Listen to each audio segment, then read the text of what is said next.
How's China so far? Is this what you had expected? Ito yung travel na hindi namin masyadong ni-study kung ano yung i-expect sa mga lugar. Like, kung pupunta ng Temple of Heaven, ano yung makikita sa Temple of Heaven. Yeah. So, yun yung in-avoid namin para may Element of surprise pa rin. Biglang naisipan ni Carrie na mag-bike papuntang Tiananmen Square. The problem is, tagal na nung huli akong nag-bike. Nasanay ako na ako nag-plan. This time, si Carrie ang nag-plan. Tapos, although may idea ako sa mga mangyayari or sa mga pupuntahan, pero hindi ko alam yung tiny details, alam mo yun, na usually alam ko before. Guys, ilang beses na kami nawalan, ilang beses na kami sumakay ng DT. This time, mas carefree ako, sunod-sunod lang ako. Na-enjoy ko siya ngayon, na follower ako. Yeah. Natumba si James.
Naalala mo pa ba nung bata pa tayo? We were told to dream big. And we did. But some of life's greatest blessings were never part of the dream. They simply unfolded before us, as though they had been written long before we ever imagined them. Mga lakatseros, I know we've been traveling for the last few years. Sinimulan natin to noong 2024 nung pumunta tayo ng Indochina. And on the last quarter of 2025, narating natin ang Hong Kong, Taiwan, at Macau. This time, in 2026, we're heading to China. Gusto ko siguro i-share sa inyo yung naging visa application experience ko. Isa sa pinaka-importanteng documents na meron ka, especially for this travel, is yung bank certificates and bank statements for the last 6 months with ADB or average daily balance na pwede mong hingin sa iyong bank. Ang sunod na inasikaso namin ay aming round-trip tickets kasi yun yung isa sa pagkakaiba ng China. Hindi ka pwede mag-submit ng application kung wala ka pang flight information or round-trip ticket. So, it's, yes, very risky. You have to take the leap, pero yun, you have to book your flight, a round-trip ticket, and your hotel accommodation. Dahil itong dalawa ay ilan lang sa mga requirements na kakailanganin mo when submitting the application online. So, kung meron ka ng bank statements, meron ka ng round-trip ticket, meron ka ng hotel accommodation, at passport size ng photo mo, ready ka na mag-upload ng iyong documents online. Ilan pa sa mga documents na kailanganin mong i-upload ay, of course, travel itinerary na ginawa ng aming kaibigan na si Carrie for us. Kung meron kayong previous trips abroad, might as well print them. Makukuha mo yan siya sa eGov. You just have to download them and then print them. Kung tulad kanina Brave at Carrie ng mga VA, wala silang income tax return. So, might as well provide or secure your cover letter explaining bakit wala kang income tax return. So once you're done uploading all the documents, you can submit it and wait for at least 3 to 4 business days until you hear a status update. At kapag nakuha mo na yung go signal from the website na pwede mo nang i-submit yung documents mo, the printed copies or the hard copies, then you can go to the consulate of China dito sa Cebu. Pagdating doon, bibigyan ka lang ng number and you wait for your turn. It's gonna be very quick. Dito sa Cebu, the office opens at around 9 a.m. and they end at 11 a.m. So you have to bear that in mind. You have to be very early. Pero once kompletong documents, wala namang aberya, for sure, hindi ka magtatagal. Like me, it just took me less than 5 minutes to submit the documents. And then, binigyan na ako ng isang pink slip so I can pay the visa application, which you just have to pay sa nearest Metro Bank. If I'm not mistaken, 1,020 lang ang kakailanganin mong bayaran sa Metro Bank for the visa application ng China. So, very mura para dito sa mga taga Cebu. And after that, once again, you just have to wait for a few more days, normally 3 to 4 business days, until you get a go signal again sa kanilang website telling you can claim your passport with, of course, your official China visa. Ayan, guys. This is going to be my first travel abroad na kakailanganin ng visa.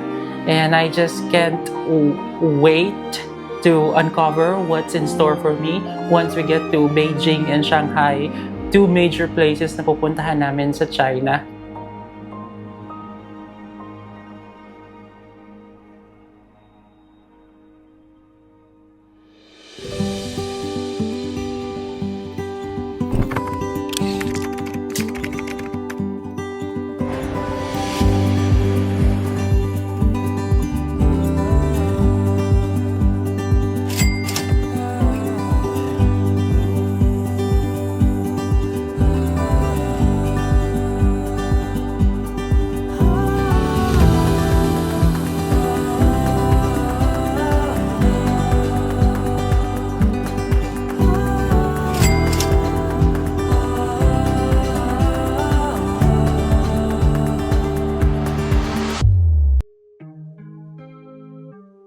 Mga lokocheros, we're now here at Mactan International Airport at obviously, nakapasa kaming lahat sa immigration. Yes, thank you so much.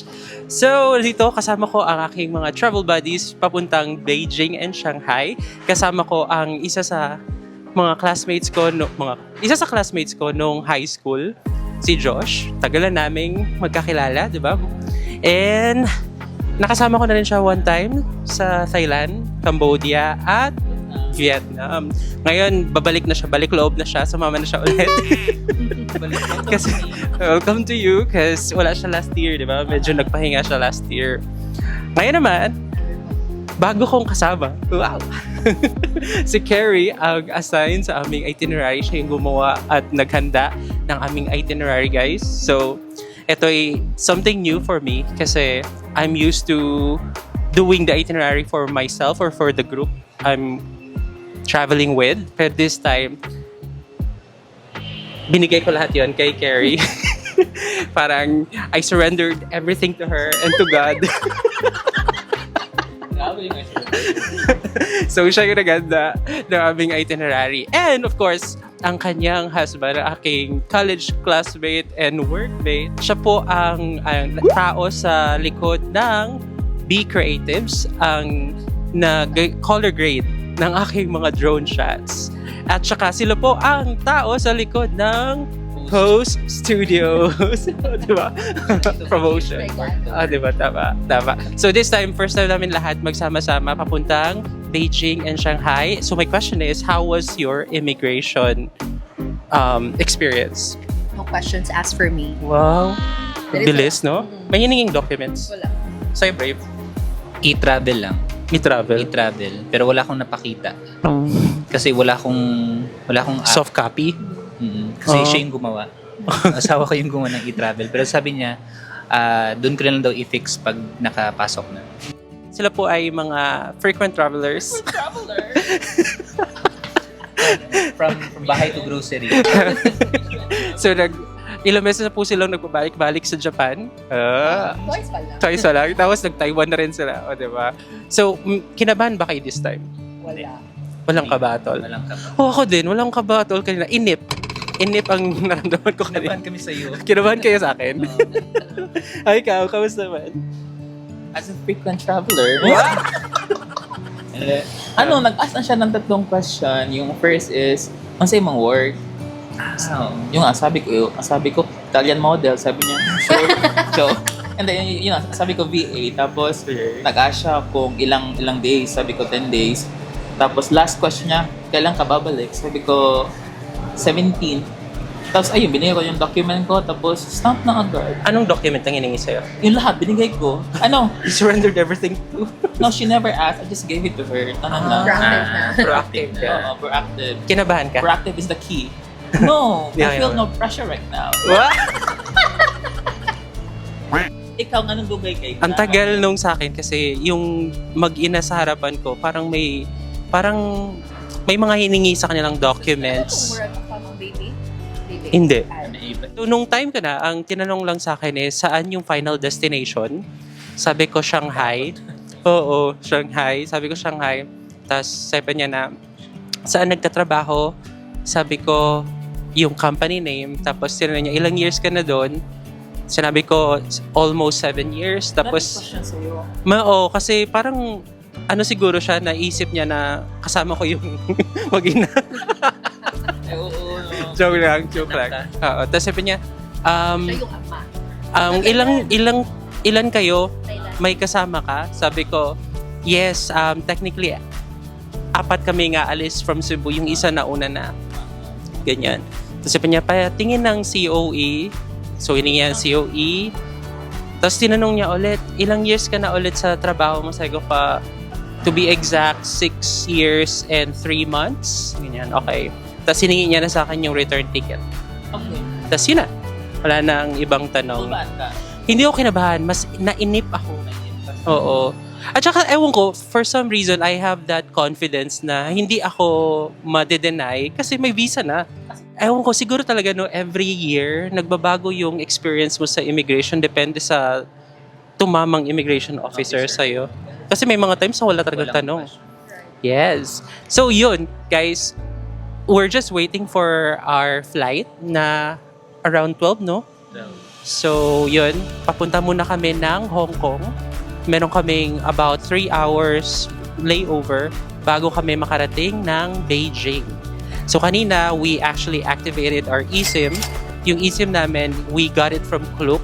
Ito yung eSIM na may VPN, embedded VPN. Kasi, importante yun, especially kung gusto mong contact pa rin ng mga tao dito sa Philippines kasi bawal ang Facebook, Messenger, IG, TikTok, or YouTube, Google sa China.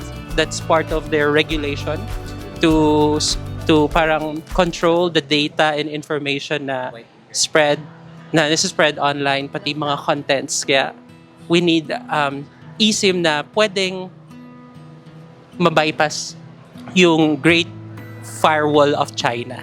So, we'll keep you updated kung nag-work yung eSIM na na-avail namin from Klook. Hindi to siya pala sponsored. So, sana naman. Di nagtagal. Forget about signs and rules. Oh, the payment and the long, long roads. Yeah, and you're always in such a rush.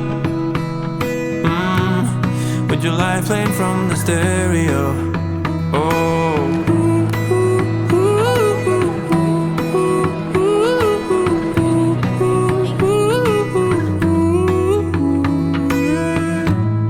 You get it, but all alone. And you're always staring at your phone. You need another great relief. We all need a turn and leave. Oh baby, this time we'll be gone forever. Never in our lifetime will you see us back here again. So come before it's too late. Hurry now cause I can't wait. Let's put on our anthem. We'll be singing all night long. All night long.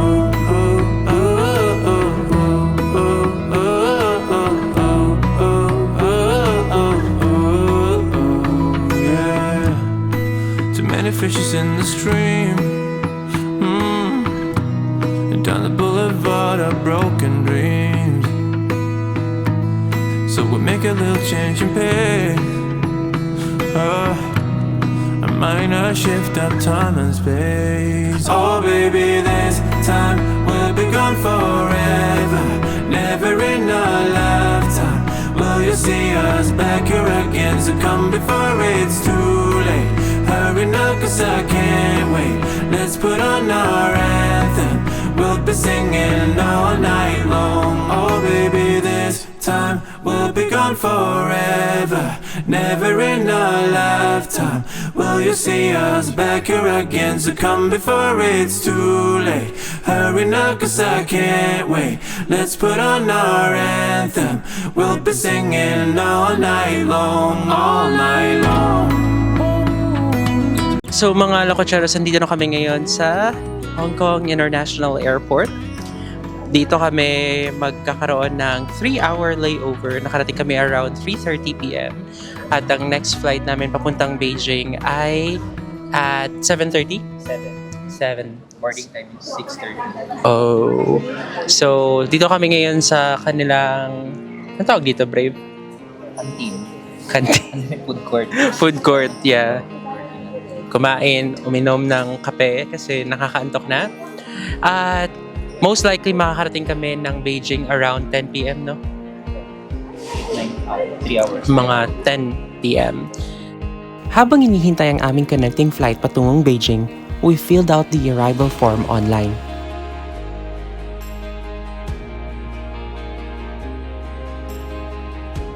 Hanggang sa oras na kami muling lumipad, sakay pa rin ng Cathay Pacific. And just like our first flight, this one comes with in-flight entertainment, blankets, Sa mga malalamigin.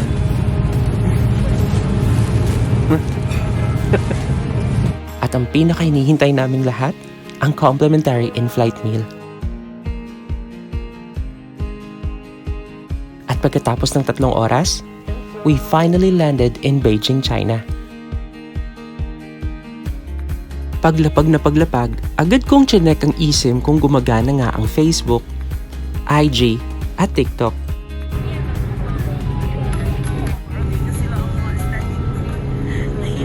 Let's drive away. I know a place where we can go. A better day. delegates of Zamboanga, Escape from everything we know it's true. Ain't nobody's gonna find us, just you in a private little hideout. Don't move, just wanna make this last forever. Let's remember, we're like Mercury in the night. We dance like water, high we fly. Like chemicals, our hearts alive, we glow. Ain't no gravity, sparks ignite. Two burning stars up in the sky. Like heaven while we're still alive. We glow. Let's roam around. With every moment dreams unfold. We're safe in town. Story whispered, brave and bold. It's true. Bye! Ain't nobody's Pasok pa kayo dyan? us, just you. Tulungan mo namin In a sila. private Sige. little hideout. Don't Hindi move. okay. Just wanna make this last forever. Let's remember, we're like Mercury in the night. We dance like water, high we fly. Like chemicals, our hearts alive. We glow.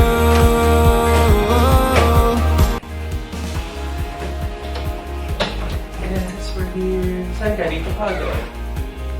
Okay, pagpasok mo sa room na to, ang unang bubungad sa iyo ay ang aming banyo. Ito. Banyo ay comprised of course, yung toilet, may lavatory, faucet, and of course, meron din tayong shower dito. May hot and cold shower. Yes, thank you so much. Ayan. May kasama rin kaming shampoo, shower gel, conditioner. Dito naman, meron tayong mga pwedeng pagsabitan ng damit at talagyan ng luggage, pwedeng lagyan ng shoes. This room comes with slippers, by the way. At syempre, pagpasok mo, eto na agad, ang napaka-komportable at napaka-lambot na bed. Share kami dito ni Josh. Medyo maliit yung room, pero sakto na siya para sa 2 tao. Kaharap ng bed ay ang napakalaking TV. Diba? Minsan hindi naman talaga nagagamit yan. At dito tayo, meron kaming working table, meron kaming kettle, water, and kung ano-ano pa. So, yun lang. Room na to is worth almost 21,000 pesos. So, dahil dalawa kami, that's like 10,500 each, approximately. That's good for 5 days. So, kung susumahin mo, parang nasa mga 2,000 per day siya. So, it's an air-conditioned room. Maganda naman na siya. At wala lang siyang window, pero I like it.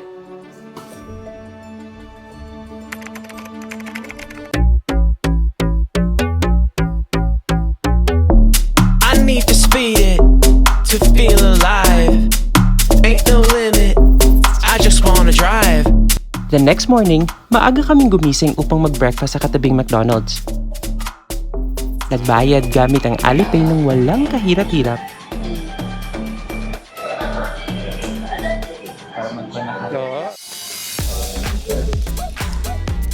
At syempre, sinuyod ang iba pang parte ng One Fuching Street. At dahil malamig ang panahon at maaga pa, nagpa siya kaming maglakad patungong Forbidden City. I like a cheetah, what you come for? Million sheep, I don't need a one more. Rat-tat-tat when you knock on my door. Follow the leader, follow the leader. I like a cheetah, what you come for? Million sheep, I don't need a one more. Rat-tat-tat when you knock on my door. Follow the leader, follow the leader. I like a cheetah, what you come for? Million sheep, I don't need a one more. Rat-tat-tat when you knock on my door. Follow the leader, follow the leader. Nang biglang, so guys, nandito na kami malapit sa Forbidden City at biglang naisipan ni Carrie na mag-bike papuntang Tiananmen Square. Problem is, tagal na nung huli akong nag-bike. Parang high school pa. So, good luck to me. Sana ma-survive ko to. Kabado man, tila di ito naging hadlang para ako'y sumuko. Dahil naniniwala ako sa aking kakayahan.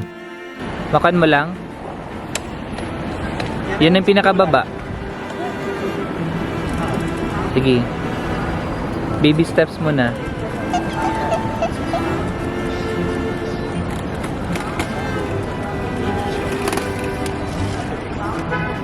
Batid kong may problema ang bike sa balance. Yes, yung bike ang may problema. Bakit ba? Kwento ko to.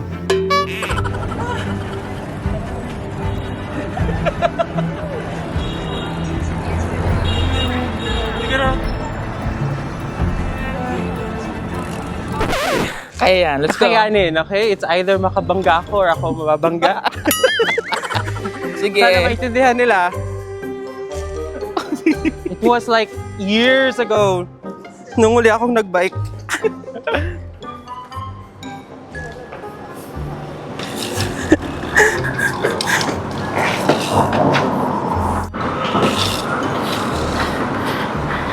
Ayan. Iko yan, sige. Dito pala, ubos na energy natin. Sige, kaya mo yan.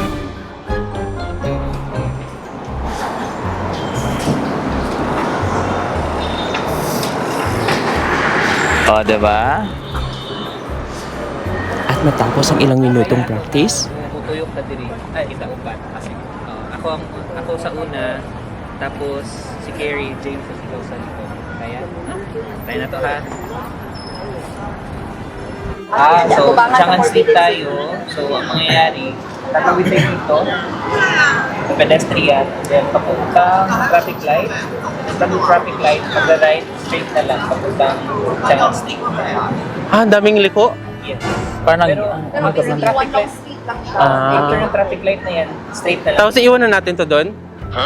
Bato lang kain tayo. Babalik natin to dito. Makabalik pa kaya ako? Sige. At matapos ang ilang minutong The practice, wheel, baby. Do what you feel. Take the wheel, baby. Take the wheel and ride. And ride. And ride. And ride. Take the wheel and ride. And ride.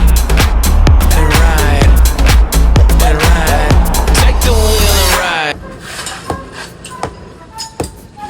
Kaya yan! Nilakad mo na lang.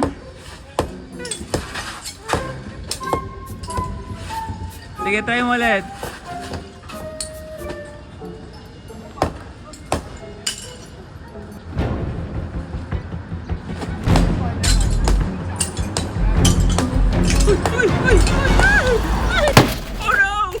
No, natumba si James.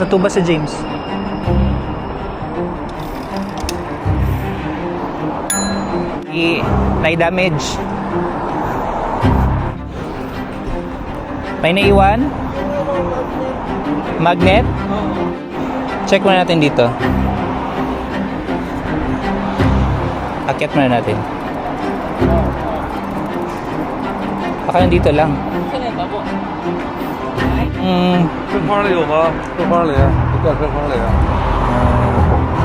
No, not here.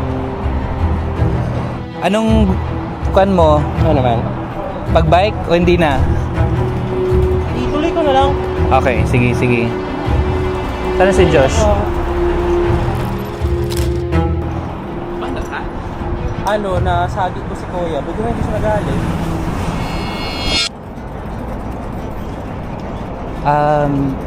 Do you need passport? Yes. Okay. 请您安检。请通行。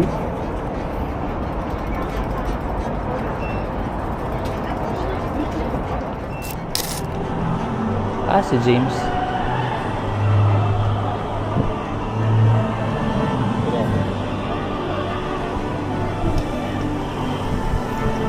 Murag sa N pa ani ang kwan. Lagi? Ay, pero matawagan ako siya. Habang tila nag-aalala sina Brave sa aking sitwasyon, nanatili naman akong determinadong humabol kahit pa ilang beses akong bumangga sa mga bakod at police car. Di ako pinanghinaan ng loob. Ako'y nagpatuloy hanggang sa tuluyan ko nang nagamay ang pagmaneho habang dumaraan sa Tiananmen Square.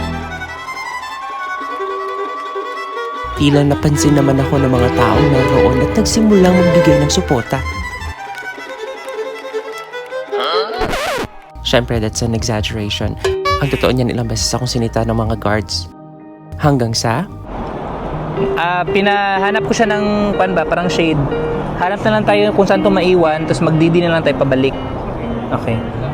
Kumusta? Nabangga ako Sige. sa police car. Guys, tapos na kami mag-bike. It was a tough ride. Okay. Ngayon ay sasakay na kami ng car pabalik. Matapos kong masurvive ang pagbabike sa Beijing, naisipan naming mag-lunch muna.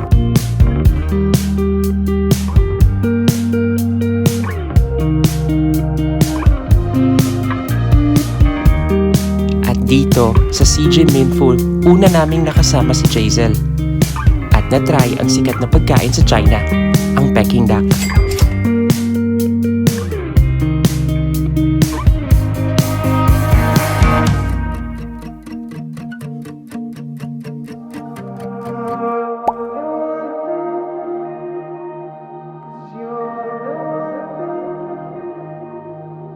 I got myself into a world full of trouble. I've been losing my head, losing the battle. I drag myself downtown, but I'm not there. I got myself into a world full of trouble. Pansamantala naman kaming humiwalay ni Josh kina Carrie. para mapuntahan ang isa sa sikat at highly modernized building sa Beijing. Ang CCTV headquarters.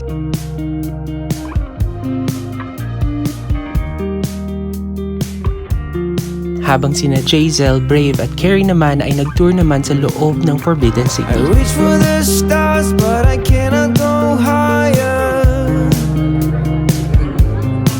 I'm on a paper plane flying into your fire.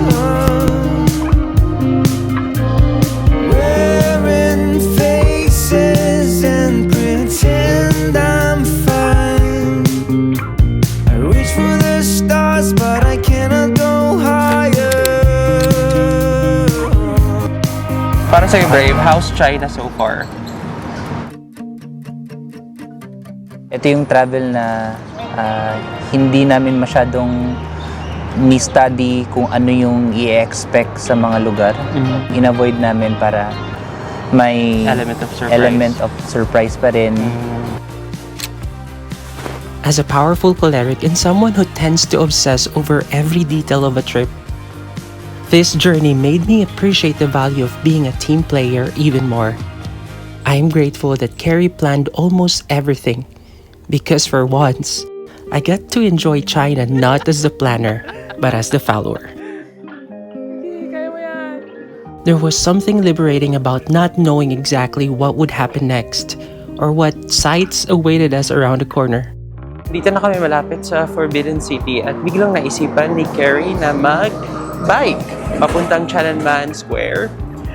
The problem is, tagal na nung huli akong nag-bike, parang high school pa. Dito ka rin natutunan na may mga bagay talagang out of my control. And that's okay. Na kapag nagte-travel abroad, parte talaga ng experience ang maligaw paminsan-minsan. Sino may stress? Stress na tayo. Guys, ilang beses na kaming nawalan, kaya ilang beses na kami sumakay ng DT. Ilang Yitel Hotel lang napuntahan na. Para pala tong Sogo. Ang daming branch. Ang dami palang branches ng Yitel. So kung napupunta at napapalpad kami sa mga maling branches na ma-challenge ng language barrier. Do you know the nearest 7-Eleven?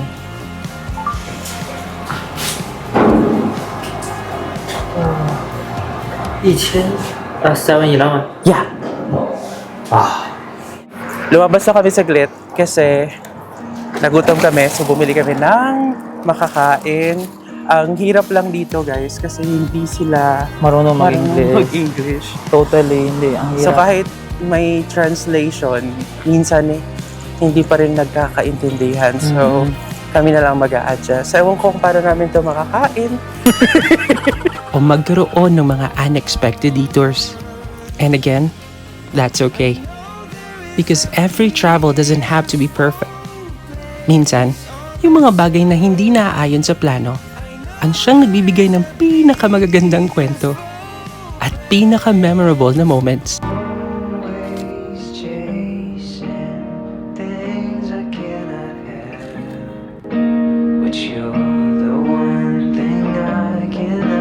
Give up on. I've taken all to hear from you. I've taken another step, but you're the one thing I cannot give up on. You're the one thing, 'cause you're the one thing, 'cause you're the one thing. Susunod,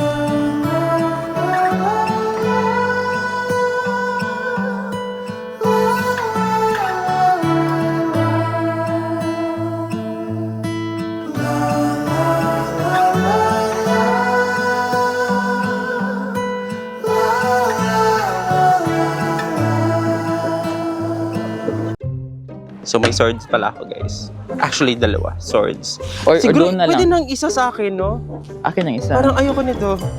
Para papunta ba tong Sailor Moon?